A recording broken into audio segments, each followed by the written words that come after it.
What is good, Ninja? OG over here from Player Essence, and welcome to another PE News. Today we have some awesome information on the Pokemon Company once again making that money, making that paper. They did a lot in terms of revenue for the past year. We also have Nioh passing 2 million units sold worldwide, and also PUBG is getting the brakes beat off of them, so they're deciding to sue Fortnite because they are losing badly. So before we get into that, guys, I just want to say thank you for all the likes. We did hit 700 on our Pokemon video that we did, so we will be giving away a $5 eShop card, and let's try to get the 500 at least for this video, but the $5 eShop card still stands if we get to 700, so look out for that giveaway on the Pokemon video, and of course we'll see if we can get to 700, but 500 goal and 700 for a $5 eShop card. Now with that out of the way, let's go ahead and get right into this. And we are starting off with the Pokemon Company. They've generated quite a bit of revenue, but in particular 80.8 million during the last fiscal year, which is huge and pretty much their best if you combine all of their last 1 through 18 in terms of it, better than all of those combined. Now last year they did have a bigger year.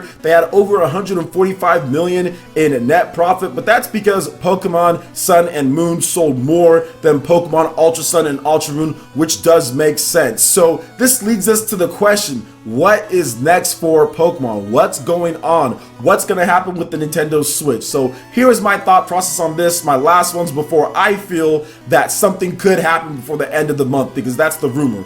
I do believe that something will go down when it comes to Pokemon Switch. I think we'll get the official announcements at some point. Heck, by the time that you're watching this, we might already get that. So I feel that it's going to come sometime before the end of the month. I do feel that the Pokemon Let's Go Eevee, Let's Go Pikachu rumors are correct, and I do feel that the Pokemon integration is also correct, because it all makes sense when it comes to it. It's the first game on the Nintendo Switch. First game that's going to be from Game Freak HD Pokemon game. You have a massive behemoth that is Pokemon Go. You have people that absolutely love that. Now, what can you do to get more people who like the Pokemon Go license in order to play this game here? Just have some type of integration. Obviously, it's not going to be required or mandatory, but just do something that's extra, that's put into there to try to get their interest. And then for those who love the core Pokemon games, yeah, you can have the core Pokemon game right then and there, but maybe if you have Pokemon Go, you can transfer some of those Pokemon over if you've tried it out. So that's an incentive to go try out that game, and vice versa. To me, it just makes sense. Now, when it comes to all the other stuff, guys,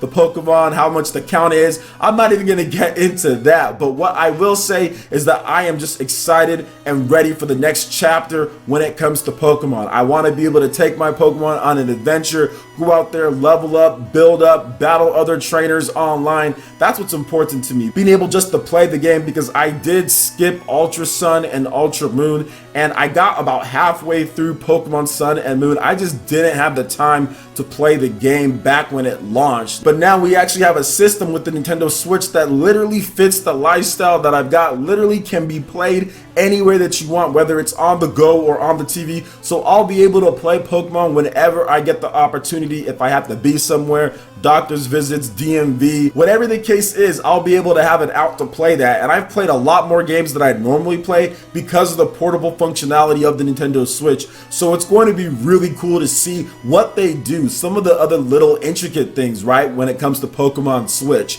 Are they going to be using the HD Rumble? How are they going to be using that? What about catching Pokemon? What about motion controls, IR? I mean, there's also stuff that they used on the Nintendo 3DS to kind of integrate that hardware. I think there could be a lot of cool extra stuff in terms of integration that they put into this one. But really, guys, I want to make sure that I'm very clear with this. The core experience with Pokemon is battling, is training, is leveling, all of that stuff. So that's what I'm most excited for. I think they're going to nail that aspect of it, because that aspect hasn't changed in quite some time, and I think they're going to put in some innovative features and other things, but I still think at its core it's going to be Pokemon. So I'm looking forward to this, guys. I think we're going to get an announcement at some point. I don't know when, but like I said, I think it will be before the end of May. Heck, it might even be today, tomorrow. I'm not sure, but I do think that it's coming very soon, if not already here. And of course, you guys know, as soon as we get information, we're going to be hitting that live button. We're going to be talking about it and getting all of you guys' reactions. So make sure you stay tuned to Player Essence. So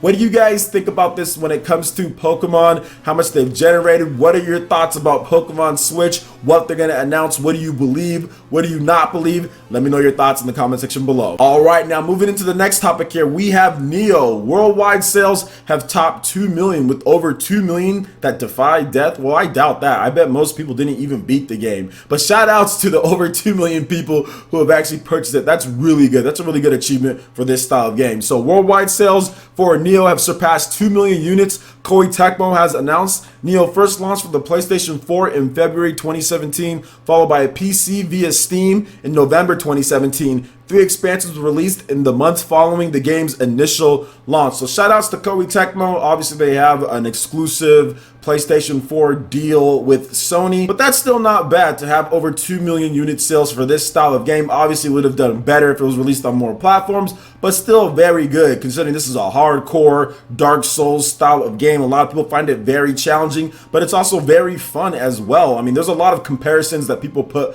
between Dark Souls, but I think Ninja Gaiden also comes into play just a little bit when it comes to just some of the difficulty. People always mention Dark Souls, but whenever I think about really hard action games, the first game that comes to my mind isn't Dark Souls, it's Ninja Gaiden, because Ninja Gaiden came way before Dark Souls and it was an action game and it was super hard. Heck, even the 3D action games with Ninja Gaiden when it was reborn on the Xbox, even that was ridiculously hard and before Dark Souls. So it's always interesting to hear what people say, like, oh, the Dark Souls difficulty when Ninja Gaiden did it before. I mean, that was the one thing people used to always say Ninja Gaiden before they said Dark Souls, but Ninja Gaiden's kind of dead, right? So I guess that doesn't matter anymore. Well, maybe we'll see something at E3. I really want to see Ninja Gaiden come back. That's a great franchise, but it's super hard. But I used to beat all of the old ones, man. I beat the ones on Xbox. But talking about Nioh here, I actually played the demo beforehand, and I thought the demo was cool. I just never really felt that I needed to like buy the game, just because the timing for me was the problem. Like at the time that it came out, I was just ridiculously busy with my day job that I had, and also running a YouTube channel and playing all the different Nintendo stuff and the RPGs that I like to play. I just didn't think that I would have time for Nioh. Maybe one of these days, far in the future, I'll pick it up. I mean, it's super cheap at Best Buy. It was like $9 at one point. So maybe I'll pick it up one of these days. I know a lot of people like it. I did like the demo that I played. I thought it was cool. I beat the demo. It was a lot of fun, although really hard. But at the same time, man, I mean, I'm not really sure what's going on, but I'm really glad that they're able to get these big sales, and we should probably see a Nioh sequel at some point, right? Like a Nioh 2, more mechanics, maybe add in some co-op, some multiplayer, some stuff like Dark Souls has, if it doesn't already have that. I'm pretty sure it's a single player game, right? Correct me if I'm wrong if it has multiplayer, but I thought it's a single player game for the most part. But yeah, maybe they added some more stuff that you could do in the game, and I think that a Nioh 2 will definitely happen at some point. Some people also kind of see it as like a Onimusha, like spiritual successor. There's a lot of stuff that's going on with this game, whether it's Dark Souls, Ninja Gaiden, Onimusha. I mean, there's all sorts of stuff, but I'm just happy that it's doing well, and there is still a market for this style of 3D action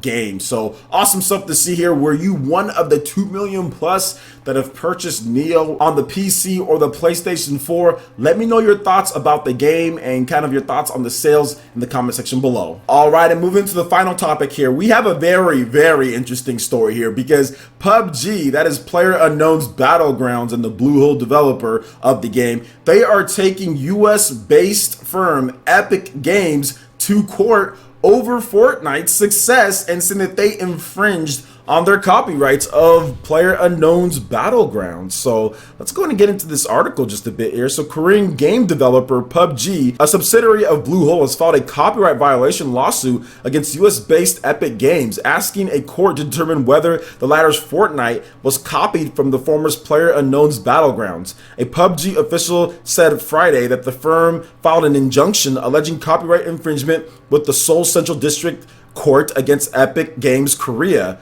Quote, "We filed the suit to protect our copyright in January," said the official. I'm all down for companies trying to make sure that they protect their copyrights and everything, but the problem is that just the battle royale in itself, like PUBG didn't create that. They did not create, they were not the first person to say battle royale to where everyone fights in an area or flies down and has to be the last man standing. That's essentially what it is. It's just a bigger take on last man standing, which has been out before. There have been games where everyone drops in, you have one life, you find weapons, and you fight. Now, obviously, it's not as big as what they did, but there was like Armo or H1Z or whatever the case was. There were games before PUBG that did this. So the fact that they're trying to sit here and say, well, them, Fortnite. They're the ones who copied me, despite all the games that have came out since PUBG. Despite all of those that have came out and have done Battle Royale, I find this lawsuit kind of frivolous, and I find it kind of envious of PUBG, the fact that Fortnite is absolutely bodying them when it comes to revenue, when it comes to downloads. People are just playing Fortnite more, it's getting more publicity, and they're losing because of that. Now, they're still doing really well. I think I read in this article that they've sold, what, over 40 million copies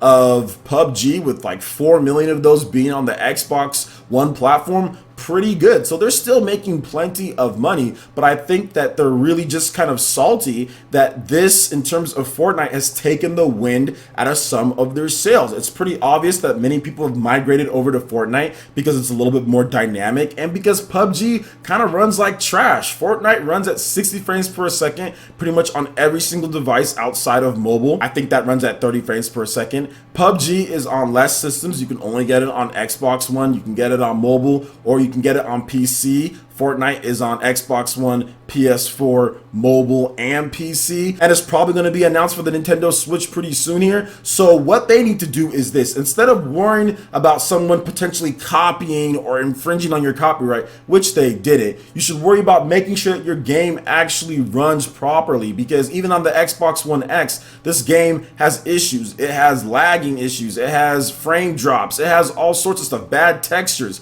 I've seen just horrible types of things coming from this game, despite it being how old at this point. So how about you fix your game, make sure that it runs properly, make sure it stops crashing so much, so you don't have to worry about some other game taking your idea, which they didn't, but taking your idea, or whatever the case is, or taking wind out of your sails because your game is laggy and glitchy. That's the real reason why you guys are losing sales, or people are migrating over, is because you're not fixing your game. It still performs badly despite the game being out for how long now, even on the strongest console ever made with the Xbox One X. So that's the one thing that I'll say to them. Now, I can understand, once again, I understand that they're trying to protect their copyright, but there are so many games that have done this. There are so many games that have this Battle Royale format, and you guys weren't the first to do it. There are games that are even named Battle Royale that put you in an area, then you fight to the death. Just because you guys did something before Fortnite and they're taking the sales from you at this point doesn't mean that they infringed on your copyright on something that's just so basic as it is, which is dropping into arena and fighting, which you guys weren't the first to do in the first place. So that's just my thoughts on the matter. I could be completely wrong. We'll see what happens in this lawsuit, although I don't think PUBG is going to win, but that's just my thought process. So what do you guys think about this when it comes to this whole lawsuit, in addition to Nioh selling big on PS4 and also the PC, and also the Pokemon company? What do you think is happening? Do you feel something's going down? Has something already went down? Am I live streaming right at this point when you're watching this video? Who knows? Maybe I am, maybe I'm not. All right, Ninja, that wraps it up for this video here. Go ahead and check out the links in the description below. We got Facebook and Twitter. Go ahead and give us a like and a follow on our social media. Really helps us spread the content of Player Essence across the internet, in addition to YouTube. Also, make sure you check out our Patreon, Twitch, and YouTube live gaming page and consider supporting Player Essence. When you do so, it gets you access to all sorts of cool benefits, perks, rewards, and emails via YouTube sponsorship. So check out the link in the description below and consider supporting Player Essence right here on YouTube. Hit that like button if you did like this video. Lets me know you guys want more content like this going forward in the future. And subscribe to Player Essence for this RPG, Japanese, and Nintendo gaming news. Thank you so much for watching, and we'll catch you, Ninja, for the next video. Peace.